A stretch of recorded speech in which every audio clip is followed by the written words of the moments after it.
අපේ මුළු බෞද්ධ ඉතිහාසයේම තියෙනවනේ කැලණි පන්සලේ. කැලණි පන්සලට ගියාම බුදුන් චරිත කොහොමව පාලා දෙන්න පුළුවන්. හොඳ අදහසක්. මොකද නම් ඔබතුමා මේකට කතනිය ලියන්න මේ පිටපතක් ලියන්නේ කියලා. පිටපත ලියුව පමණක් නෙමෙයි සමහරවිට කතනයක් කරා. ඉතින් ඒකට මොලේ ධම්ම අපිට අතු කරගන්න පුළුවන් වුණේ කැලණි රජමහා විහාරයේ ඉන්න සිටියම් වලින් තමයි මේ චිත්‍රපටය හුඟක්ම හැදේ. කැලණි චිත්තියන් චිත්‍ර කිව්වහම සෝලියස් මෙන්ඩිස් මහතාගේ මම හිතනවා ඒ ගැන විශේෂයෙන් අපි මේ අවධානය යොමු කරන්න ඕන වෙන පන්සල්වල තියෙන චිත්‍රවලට වැඩිය මේ සෝලියස් මෙන්ඩිස් මහතා විසින් අඳින ලද මේ චිත්‍රවල එක්තරා විදිහකට ලංකාවේ ඒ වගේම ජාතිය ඉතිහාසය පැහැදිලි කරන්නේ බුද්ධ චරිතයේ දේවල් වලට වඩා නේද? මට ඒකට හරියට මම ඒ කෝණෙන් නම් මම බැලුවේ නැහැ මහතාතුමා. මේ මම අත් වශයෙන් බැලුවේ නම් මේ අර මම පොඩි කාලේදී කියන බෞද්ධ කතා වලට බොහොම කිට්ටුව තිබුණ පින්තූරව තමයි. දැන් බුදුහාමුදුරු ලංකාවට වැඩිම කියලා. එක එක පහතියාහාර කරන්නේව. ඒවට තමයි හැවැඩියෙන් ගියේ. අර මහතාතුමා කියපු කතාවට මට ඒකට බුදුන්ගේ ලංකා ගමනය ශ්‍රී මහා බෝධිය ලංකාවට ගෙන ඒම ඒ වගේ වැදගත් සිද්ධි ලංකාවත් එක්ක අදාළ බෞද්ධ එහෙමයි ඒකයි ඒක හරි. ඒ අපේ සිරුරු ඒ කියන්නේ අපේ ඉතිහාසය මේ චිත්‍ර වලින් පෙන්වුම් කරා සම්පූර්ණයෙන්. එමන අපි චිත්‍රපටි කොටසක් නරමුනේ.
Let us seek in the mists of time more than 2,500 years ago. The pen did not write then as it does today. But the memories of men then were as they never are today. Ceylon, the glittering gem of India's ocean, was Lanka, the resplendent isle, then too. Hither came from beyond its golden shores hermit and priest, merchant and mariner, fighter and lover. For it was true that never was another isle like Lanka. Free from fear as guarded in the midmost sea, full of food and corn, beautiful, pleasing, green and cool, having lovely and excellent groves and forests, the trees heavy with fruits and flowers,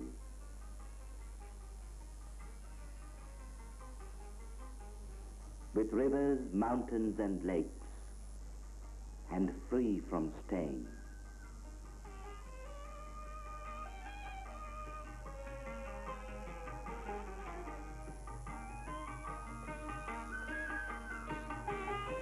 To this wondrous isle also came the greatest one ever of humankind, Siddhartha Gautama. He had reached unto complete knowledge under the wisdom tree, Bodhi, in holy Gaya. Wherefore was he called the Buddha?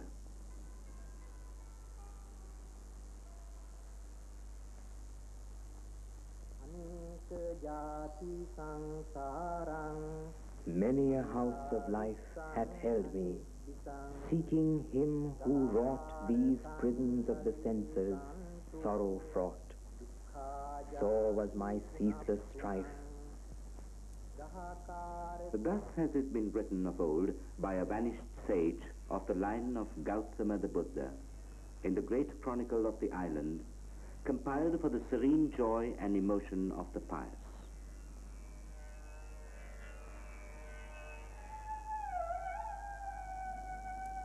When the guide of the world, having accomplished the salvation of the whole world, and having reached the utmost stage of blissful rest on the threshold of Parinibbana, the luminous, in the midst of the great assembly of the gods, he, the great sage, the greatest of all who have speech, spoke to Sakka, the Lord of heaven who stood near him.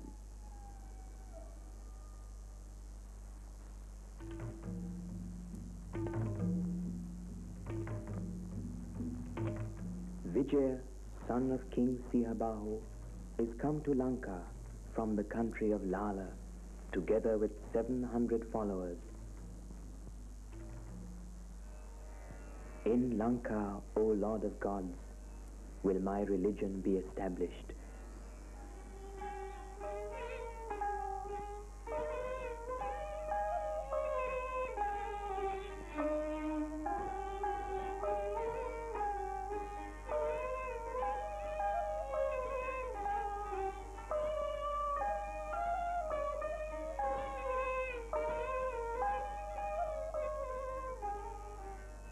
Of a time earlier still has the chronicler spoken, that when Gautama Buddha had sought alms among the northern Kurus of Jambudipa, and when he had eaten near the lovely lake of Anotata in the wondrous Himalayas, on a day in the 9th month of his Buddhahood at the full moon Pussa, then did he, the compassionate Buddha, himself set forth for the isle of Lanka.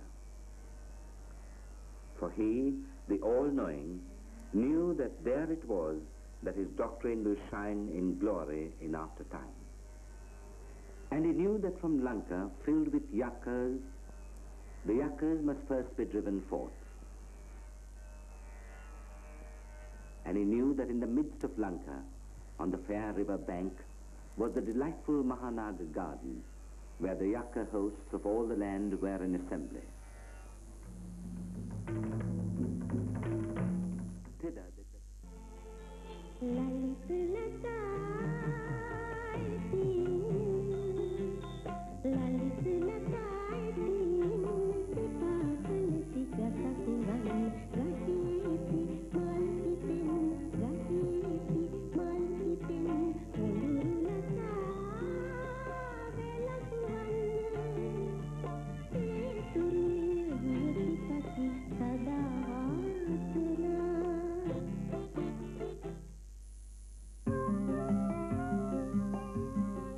Signal පාසල් bag 3000ක් දිනා ගන්න.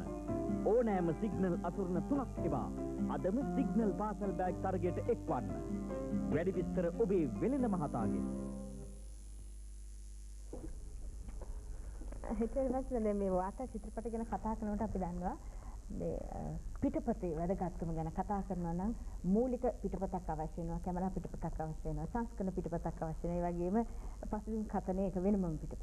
දැන් මේවා ගැන කතා කරනකොට මේ කොයිතරම් දුරට පිටපත බලපානවද කියන එක ගැන පොඩක් අපිට කියන්න පුළුවන්ද? අත්කම් ගෙත්තම් කැටයම් කියන චිත්‍රපටය හදනකොට කිසිම පිටපතක් තිබුණේ නැහැ. හැබැයි ඒක මට ටිකක් බලපෑවා කියන්නේ කරදර වුණා. අනිත් එක මේ ඔය සබ්ජෙක්ට් එක. විෂය තේමාව කරගත්තා. ඒ තේමාව ඇත්ත වශයෙන්ම අපිට මම හිතාගත්ත එකක් නෙමෙයි.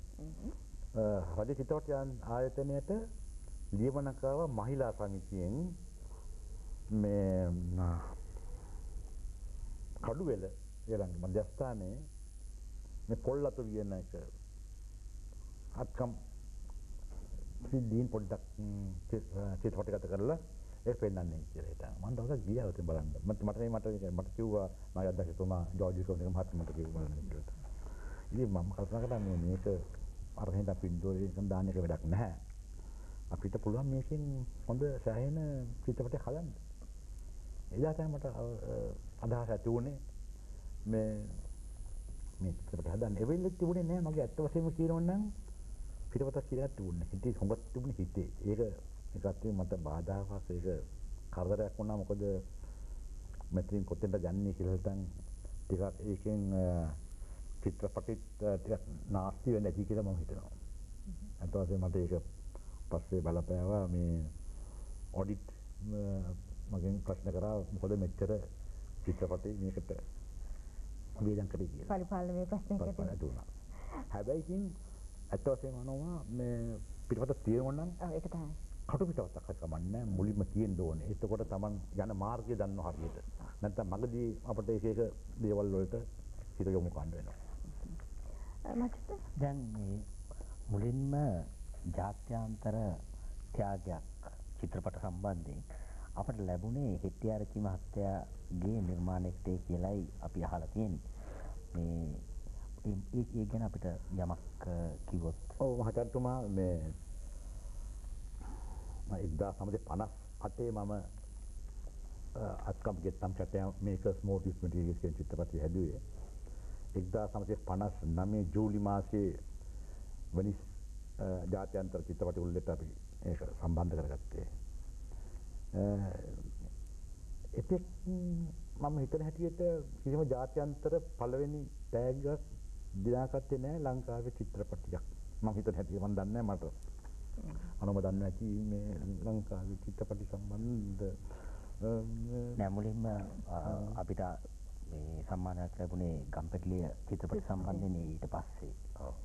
ප්‍රථම ජාත්‍යන්තර සම්මානය හෙට්ටිආරච්චි මහත්තයාගේ සම්මානය තමයි. ඔය ඊට පස්සේ මම තව සම්මාන කීපයක්ම ලැබුණානේ. ඔය ඊට පස්සේ එතකොට තව සම්මාන ලැබිලා ලංකාවට. එතකොට ඔය ගම්පැටලිය. නෑ ඔබතුමාගේ නිර්මාණ වලට. ඔව් තවත් 1974 තුනනේ ඒත් වෙනිස් නෝර අර 37 සංවත්සරේ ඒකත් පළවෙනි ටැග්ගයි විශේෂයෙන් සම්පදක්කමයි. ඊට පස්සේ තුන්වෙනි ටැග්ග තමයි මේ බර්ලින් නුවර ඒක මේ කුෂිකර්ම නිෂ්පාදනයකට ලැබුත් පළවෙනි ටැග් තුනයි ඒකට. ඔය ලංකාවේ වාර්තා චිත්‍රපට කරණය කෙරෙහි විශේෂයෙන් බලපෑපු නිර්මාණයක් හැටියට අප දකිනවා බැසිල් රයිට් විසින් අධ්‍යක්ෂණය කළ මේ Song of Ceylon කියන චිත්‍රපට ලංකා ගීතය කියන චිත්‍රපටය. මේ ලංකා ගීතය කියන චිත්‍රපටය බ්‍රිතාන්‍ය ව්‍යාපාරික සමාගමක් මගින් ලංකාවේ තැනුවේ. ඒ වගේම ඒ චිත්‍රපටය සඳහා බොහෝ වෙලාවට ලංකාවේ ශිල්පීන්ගෙනුත් දායකත්වයක් ලැබුණා.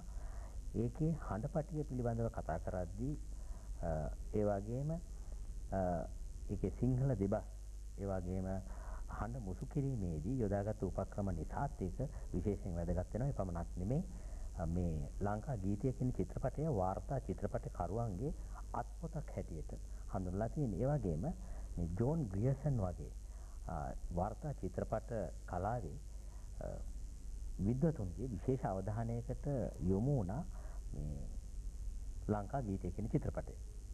දැන් මේ චිත්‍රපටය පිළිබඳව කිසියම් බලපෑමක් ඇත්තටම දැන් හෙට්ටිආරච්චි මහත්තයලා වගේ අයට ලැබුණාද? ඒක කොයි විදිහටද සිද්ධ වුණේ? ඒක ඇත්ත වශයෙන්ම අපි චිත්‍රපටි හදන අවධියේදී අපිට බලන්න සිද්ධ වුණා අපිට වැඩිපුරම විශේෂයෙන්ම ජෝන් ග්‍රියර්සන් ඒ වකවානුවේදී නිෂ්පාදනය කරපු චිත්‍රපටි. ඉතින් Song of Ceylon, Drifters වගේ නොයෙකුත් ඒවෙන් අපිට යම්කිසි අධ්‍යාපනයක් ලැබුණා. විශේෂයෙන්ම දැන් මේ Song of Ceylon ඒකේ මට කියන්න පුළුවන් දේ මේකයි ඔහුගේ ශබ්ද පරිපාලනය ඉතාමත්ම හුඟක්ම විශේෂයෙන් බොහොම අලංකාර විදිහට කරලා තියෙනවා.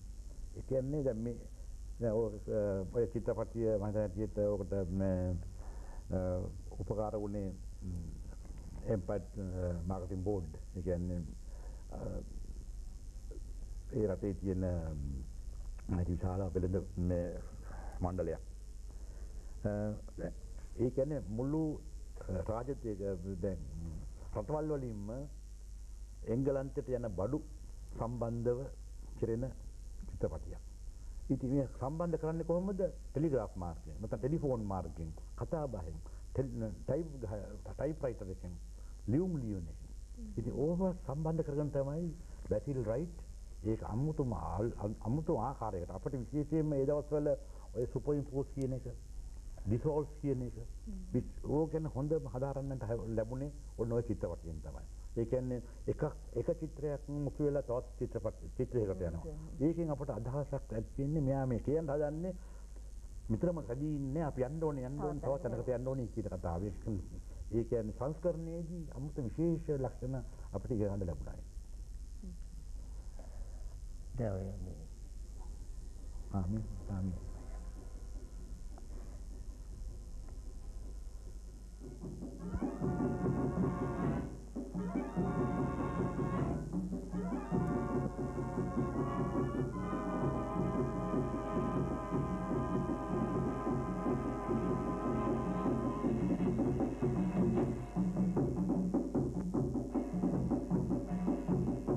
These rites they celebrated until the coming of a great god whom they call Buddha, unto whom the salvation of souls belongs. Him they believe once to have come upon the earth, whence he departed from the top of the highest mountain on the island, called in the Chingule language, Hamalel, but by the Portuguese and the European nations, Adam's Peak. It is sharp like a sugar loaf, and on the top a flat stone with the print of a foot like a man's on it, but far bigger, being about 2 foot long. It is the footprint of the Buddha. The people of this land count it meritorious to go and worship this impression.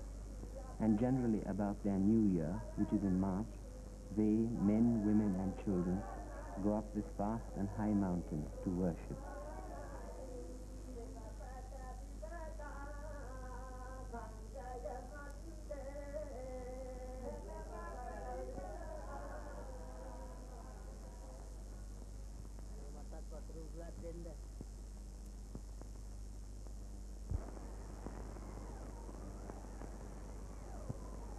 Up this vast and high mountain to worship.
Our Buddha, who acquired nirvana, who came into the world like other Buddhas, from whom is derived the food of life, who is celebrated for his 32 great manly beauties and for the 82 signs connected with them, and for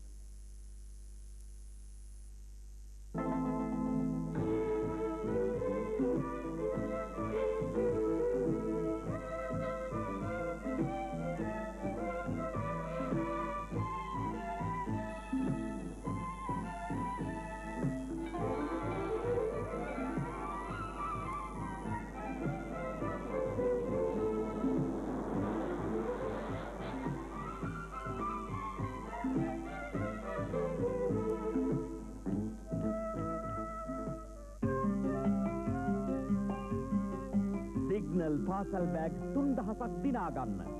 ඕනෑම signal අසුරන 3ක් එවා. අදම signal පාසල් bag තරගයට එක්වන්න. වැඩි විස්තර ඔබේ වෙළඳ මහතාගෙන්. හෙටියාරච්චි මහත්මයා ඔබ මම හිතන්නේ රාජ්‍ය චිත්‍රපටි අංශයේ කලාකාරයෙක් හැටියට චිත්‍රපට නිෂ්පාදකවරයෙක් හැටියට අධ්‍යක්ෂකවරයෙක් හැටියට ජාත්‍යන්තර සම්මානයෙන් පිදුම් ලැබලා ඊට පස්සේ ඔබගේ ජීවිතේ ඊළඟ සම්දිස්ථානයේ උනේ මේ රූපවාහිනියට නැඹුරු වීම රූපවාහිනියට යොමු වීම. ඉතින් මට රූපවාහිනියේදීත් මහාචාර්යතුමනි ඔහු ලත් සම්මානීය නිර්මාණයන් කීපයක්ම මේ මෙතුමා විසින් නිර්මාණය කෙරුණා නේද?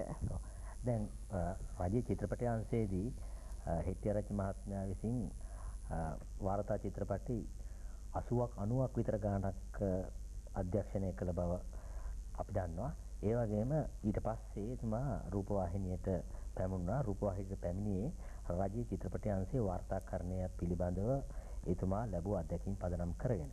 ඒ කාලය තුල මම හිතන්නේ විශේෂයෙන් මේ විනෝදාත්මක වැඩසටහන් පිළිබඳව නෙවෙයි හෙටියාරච්චි මහතාගේ අවධානය විශේෂයෙන් යොමු වුණේ කරුණු පැහැදිලි කිරීම දැනුවත් කිරීම වැනි කාරණා පදනම් කරගෙන මේ වාර්තා චිත්‍රපට නිෂ්පාදනය නැත්නම් අධ්‍යක්ෂණය කෙරෙහි. දැන් එහිදී විශේෂයෙන් ගොවිතැනයි දිවිමගයි වැනි වැඩසටහන් වලින් බොහෝ වෙලාවට කෘෂි කර්මය පිළිබඳව මේ යම් යම් කාරණා පැහැදිලි කරලා දෙන්න හෙටියාරච්චි මහත්මයා උත්සාහ ගත්තා. ඒ වගේම ඔය නිවාස වර්ෂය පිළිබඳව හෙටියාරච්චි මහත්මයා විසින් වාර්තා චිත්‍රපට කිහිපයක් රූපවාහිනියෙන් තැනුවා. දැන් ඒ වාර්තා චිත්‍රපට තැනීමේදී මම හිතන්නේ රාජ්‍ය චිත්‍රපටි අංශයේදී එතුමා කටයුතු කළාට වඩා පහසුකමක් ලැබෙන්නේ නැති මේ අලුත් මාධ්‍යයෙන් කටයුතු කිරීමේදී එහෙම නේද? වෙනස්කම් හුඟක් තියෙනවා මහාචාර්යතුමා. විශේෂයෙන්ම රූපවාහිනී බොහොම කල්පනාකාරීව වැඩ කරන්නට ඕන මාධ්‍යයක්. ඒ කියන්නේ අනිත් තැන් වලදී කල්පනා කියන්නේ දැන් එම කියන්නේ නෑ. මොකද දැන් චිත්‍රපටයක් මේ නරක වුණාම අපිට නැවත වරක් ගන්න පුළුවන්. දැන් චිත්‍රපටය අපි වැඩසටහන සමාල්ලට ගන්නකොට ඒක නැවත වරක් ගන්න බෑ. ඉතින් ඒකට බොහොම කාලෙත් යනවා අනිත් විදමත් යනවා. විශේෂයෙන්ම රූපවාහිනියේ සංස්කරණයේදී බොහොමත් කල්පනාකාරීව වැඩ කරන්න ඕනේ මාධ්‍යයක් තමයි කියලා හිතනවා. අයි ඔබ සංස්කරණය ගැන සංස්කරණය කියන්නේ එකංගයක්. නමුත් මුලින් ඉඳන්ම අත් වශයෙන්ම මේක අපි සැලැස්ම පටන් ගන්න දා හිටම්ම නිෂ්පාදකයාට හුඟක්ම වගකීමක් තියෙනවා. මම දැන් සාමාන්‍යයෙන් මේ නිෂ්පාදකයා තමයි මේ ඔක්කොම බර ගෙනියන්න ඕනේ. Weren't you very excited that you had the opportunity of working in television, because that is, after all, one of the most powerful media of today. It reaches so many millions of people. If you are trying to convey a message, this is probably one of the best ways of conveying a message. And you can convey a message to people